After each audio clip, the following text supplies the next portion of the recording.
Am I the a-hole for telling my brother that I want an apology from his wife and not him? My 11-year-old son goes to a skate park after school with his friends, who include his cousins / my nephew Jack, who is also 11. I went to pick up both boys when I saw a crowd of kids by the fence. I went over and asked what was so interesting, and they pointed to a snake. Not just a snake, but a rattlesnake. They had never seen one before, maybe outside a zoo, and I assumed they were trying to get it to strike because they didn't think they'd get bit. I told them all to get away from it, and they did, except Jack, who actually got closer with his phone. I think he wanted to get a close-up video of the snake striking. I yelled at him to get away and he told me to hold on, so I took him by his arm and pulled him away. He gave me this angry stare. I told him, WTF, that snake could kill you. And he just gave me the silent treatment until his mom picked him up. Then 20 minutes later, she called me up in a rage about how I grabbed him, and did this and did that, and hurt him, etc., and that I'm not his dad. I asked her if her sweet angel told her about the rattlesnake that he was provoking. She said, what snake? And I just hung up. She called up again and said that I still owed her and Jack an apology for handling him. I told her to shut the heck up and check his phone and see if I did any of that stuff, as his camera was recording everything. An hour later, my brother called me up and said what Jack did was stupid and he was happy I was there, but I still owed his wife an apology for telling her to shut the heck up. I said I'm not apologizing for nothing, at least until she apologizes to me for coming at me sideways twice. He apologized and I said not acceptable. She needs to apologize. Now for the top comments. Not the a-hole. I don't think you did anything wrong. If you didn't end up helping Jack, he would be snake pool right now. You're right to demand your sister-in-law for an apology. I mean, no rattlesnake can eat a human, so that's a silly suggestion, but otherwise right on. You're completely in the right here. Your brother demanded you apologize for dismissing a false accusation, so you're definitely not the a-hole for insisting she apologized for false accusations. He wants to avoid drama in the family? He should have handled the entire convo with you from the beginning. She comes in hot, she can be embarrassed. She also needs to thank him after the apology. The bratty nephew should have to apologize to his uncle for lying about the incident, and also acknowledging that he was in danger. Then thank uncle for probably saving his life, or at least saving him from the trauma of a snake bite and subsequent anti-venom treatment. Or to give up his rides home from the skate park. Not the a-hole. I had a somewhat similar experience when I was in grad school, waiting at a bus stop, and a little boy jumped into the street for his toy, right in front of the bus. The bus wasn't going to stop for another 10 feet, so I grabbed him by both shoulders and jumped back and we both fell onto the sidewalk, but clear of the street and the bus. His mother, who was about 30 or 40 feet away, ran up and started screaming her head off that I'd attack her boy. I suspect she'd have gotten violent with me if there wasn't a small group of folks who were helping us up and making sure we were okay. Someone, maybe bus driver, told her that her boy might have been dead instead of having a skinned elbow. She still didn't apologize and just turned her anger on the bus driver, who she accused of trying to kill her boy. It really was something else. I left my name and number with the bus driver in case that woman made a complaint like she threatened, because the driver hadn't done anything wrong either. I'm glad you had a group of people to back you up. Stories like yours are exactly why I say being a parent does the opposite of lend you credibility. I almost feel for that mom, because it's like she physically couldn't reason in that moment. My child was hurt, was overriding her brain function, and she had to point blame with her only consideration being where to point it. Next story. Am I the a-hole for wanting to spend time with my wife instead of babysitting my little sister? I'm 24 male and my wife recently had our 5-year anniversary. We had planned to go to a nice restaurant, then ride in a hot air balloon and then go to a lake and relax. I was going to buy her flowers and all. Then out of the blue, a day before my anniversary, I get a text from my mom demanding me to babysit my sister for a week, while she and my dad go visit my aunt who recently got diagnosed with leukemia. Now, I love my sister. We're 18 years apart, but are still closer than ever. She has a bit of a mental challenge, but otherwise is a pretty normal kid. I was debating whether to say yes, but I didn't want a kid in tow while I was having a date with my wife. So I politely declined and didn't get an answer. So I thought it was okay. The next day we're at the restaurant when my phone starts buzzing like crazy. I check it, and it's filled with text from my mom and dad. They're calling me all sorts of things and saying that they showed up at my house, only for it to be empty. They're now ignoring me when I write to them and I haven't gotten an answer. Am I the a-hole? Edit. My sister is currently staying with a family friend who we've known all our lives. The friend has 2 kids who are very close to my sister. The family friend said she wouldn't mind keeping her for the week as she gets a break from her twins and encouraged me to relax. My aunt is not in critical condition. She is doing fine. She also lives far away and it takes a couple of hours to get to her. Not the a-hole. This is ludicrous. Whose child is this? One day before my anniversary, I get a text from my mom demanding me to babysit my sister for a week while she and my dad go visit my aunt. They need to understand that this is not how things work. One thing I don't see anyone pointing out is, in Opie's edit, they say the aunt isn't in critical condition. If there was no rush, why did his parents choose the exact date of his anniversary to go out of town? They could have easily waited a couple days when Opie's anniversary was over. I get the impression he would have had no issues in watching his sister for the week. It's a human reaction, much like people rushing to see people on their deathbed when you otherwise haven't bothered for a decade. When someone gets a bad diagnosis, people want to visit immediately, even if that's not necessarily helpful. I know people who hide diagnoses for that reason, because there's a feeling time is running out. Entirely possible that in the instinctive panic they forgot the anniversary. If the parents had an honest miscommunication when they were worried, that wouldn't be an a-hole territory. But they're blowing up at Opie when he texted them a polite decline is firmly in a-hole territory. Worst case, they ignored his polite decline and were intent on dropping her off anyway, which is firmly a-hole territory. In either case, his parents are the a-holes. Not the a-hole. You had plans. You politely declined, with notice. You were not your sister's keeper. It's on them to find a sitter and they had plenty of time to do so, but they failed to do that. I hope you had a lovely anniversary in spite of it all. Even with the info that your aunt was diagnosed with leukemia, you're not the a-hole. It was still on them to either make other plans or communicate with you at all, rather than making demands. If they chose to go just one day later, then you could have decided if you'd be willing to keep your sister for a week. There were workarounds and other options. They just chose to ignore all of them. They're calling me all sorts of things and saying that they showed up at my house, only for it to be empty. The fact that you're even asking if you're the a-hole combined with the above suggests them ignoring your answers to them asking you for something probably isn't that new.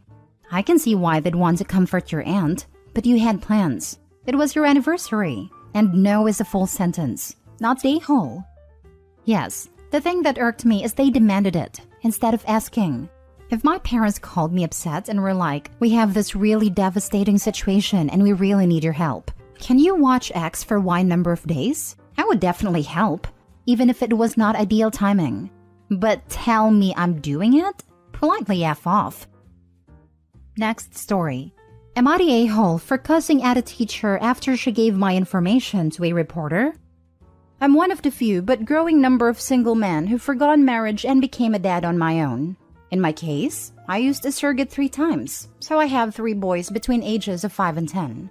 When they started school and started to make friends, I did tell a few parents because they wanted to know more about me before letting their kids spend time with my kids. Most were intrigued for a few minutes, but that went away once they realized how normal we are. I'm neither advocate nor opponent of single-parent surrogacy. I did what worked for me. I also don't promote it the same way people promote their personal lives for clout. In fact, I haven't told anybody about it in years. That brings me to my son's 2nd grade teacher, Mrs. F. I got a random call from a reporter asking to interview me for a magazine piece on men resorting to surrogacy to have kids. I thought it was a joke, but he had all sorts of information including the names of my kids and what I did for work. I asked how he got my information, and he said from Mrs. F, who is a friend of his. In fact, she gave him my number. I was pissed. The next day, I told Mrs. F about a call, and she said it would be so exciting to be in a magazine and online. I asked, why the heck did she put my personal life out there? That's a total betrayal. She said she didn't know I'd be that upset and simply thought that I'd be open to it. I told her that I didn't tell her my business, let alone give her permission to spread. She didn't say anything, so I called her a freaking moron who needs to grow the heck up. She probably thought I'd complain to the principal, but that's not my style. I will tell you stuff to your face. But now the vice principal is acting like an intermediary between us after she said I cussed her out. He did say that I was out of line, but that she was even more way out of line. and he asked me to be understanding because she's young and lives online. I told him that he's just mad that he actually has to do some work now. And the funny part is that I'm not even mad at her anymore. I don't like her, but it's not like she matters in a few months. Now for the top comments. Not the a-hole. The vice principal needs to not be making excuses for her. What she did was disrespectful, rude, and unethical. You do not give out other people's personal information without their permission. If she wanted to give her friend a lead, she could have said, "Hey, I know a single dad who might be a good fit. Let me ask him if he'd like to talk to you." And that's it. Nothing about your contact info, life, and especially not about your children. Actually, she may have broken a law. I'm not super familiar with the FERPA, but she may have seriously violated it. That is no joke either. It's a serious violation. There is so much protection in what school can give about children. I'd ask for a list of the kids' names for a Christmas cards thing my little sister wanted to do. They were not allowed to give it because it was sensitive data. I cannot imagine how many were broken to not only give their names, but also the parent's contact info and his occupation. He asked me to be understanding because she's young and lives online. You were understanding. You didn't report her to the principal in an attempt to get her fired. Instead, you reamed her like she deserved to be. Logical consequences. Not the a-hole. I think that was his way of blaming it over a generational misunderstanding between a Gen Z and a millennial. Millennials and Gen Z aren't this stupid, however. A majority of us know better than to give out information like this without permission. Especially now with the way certain states are getting in the US. If this happened here, not the a-hole, but the VP and teacher are and need to be held accountable. I don't even give friends other friends' numbers. I'll contact the third party myself and let them know who is looking for them, or text the askers info. But I'm not just handing out other people's stuff. Last story. Am I the a-hole for arguing with my wife and refusing to fire the nanny? Hi, male 30s live with my wife, female 30s. We both work full-time jobs and have 3 kids ages 3, 6, and 7. I used to work from home with flexible hours, but I've been offered a promotion which requires me to go to work in person. The pay increase is really significant, so my wife and I agreed I should take the promotion and hire a part-time nanny for our kids. I got in touch with a nanny agency and they matched us to someone who lives local. They only told us her first name, which was a really common name anyway, but for the sake of storytelling, we'll say her name is Sarah. I spoke to Sarah on the phone and she seemed really nice. We arranged a day for her to come over and meet my wife and the kids and for us to show her around the house. When the day came around and we met her, it turned out that my wife already knew Sarah. It was really awkward and I wasn't sure how they knew each other until afterwards. My wife told me that back when she was in high school, her boyfriend at the time cheated on her with Sarah, who was in her class. She wasn't enthusiastic about it, but my wife didn't seem to have a problem with Sarah being our nanny at first. Our kids love her. She has lots of experience and she's available when we need her. After a couple of weeks with pretty much no issues, my 2 oldest kids come to me and say that they don't want Sarah to come back. I ask them why, and they said she's evil. I ask why they think she's evil, and our 6-year-old starts crying and says that Sarah's mean and wants to hurt mommy. I talked to my wife in private, and at first she said she had no idea what the kids were talking about, and that it must be because of something Sarah did. When I pressed it, my wife admitted that she told the kids that Sarah's evil. She said she knows it was a ridiculous plan, but she was hoping I'd fire her. My wife asked me to fire the nanny because their history makes her uncomfortable. I asked why it wasn't an issue before, and my wife said she just needed to think about it and she's decided Sarah has to go. I told my wife that we can find another nanny, but until then, there's no reason to get rid of Sarah, and that she was out of line for trying to weaponize the kids against her when Sarah's no danger to them. My wife disagreed and said that we need to just fire Sarah ASAP and hire a temporary babysitter until we can find another nanny. She said that she wasn't weaponizing the kids, she was just setting boundaries. This turned into a really heated argument, and I called my wife insecure and controlling and told her she needs to go to therapy. My wife said I'm being inconsiderate of her feelings and need to put myself in her shoes. This was one of our biggest arguments in a very long time, and I just want a neutral opinion on whether I was wrong. Everyone sucks here. Your wife shouldn't be talking trash about Sarah to your kids, but you also shouldn't be insisting that Sarah remain hired. There are plenty of other people who I'm sure would be equally as nice and fun as Sarah, with the added bonus that this one won't have painful beef with your wife. Everyone sucks here. Opie, this is just ridiculous. Your wife was way out of line to say that to the kids and try to use them like that. And it sounds like she did some actual, hopefully just temporary, emotional damage in doing so. But she's right, Sarah needs to go, immediately. Why the heck would you want to keep your wife in a clearly uncomfortable position, much less continue to keep your kids in this situation? Keeping Sarah around for a couple weeks more, just because you don't want to bother finding someone to fill in until you and your wife find a permanent replacement, is a terrible idea, and it shows your wife and kids that you don't give a crap about their feelings. Save your kids and your marriage, and Sarah frankly, and more foster clock exposure. Plus, I'm sure it's a bit of a slap in the face to feel like her husband is picking Sarah over her. Yes, it was very naive to have hired Sarah in the first place. Oh, but well, my wife seemed okay with it. I'm sure it will be fine. Just know, sometimes someone is perfectly nice and qualified, but just not a good fit. Especially in a job like a nanny where the person is spending lots of time in your personal spaces. And I'm sure there are any number of other equally qualified and equally nice nanny candidates that the agency could refer.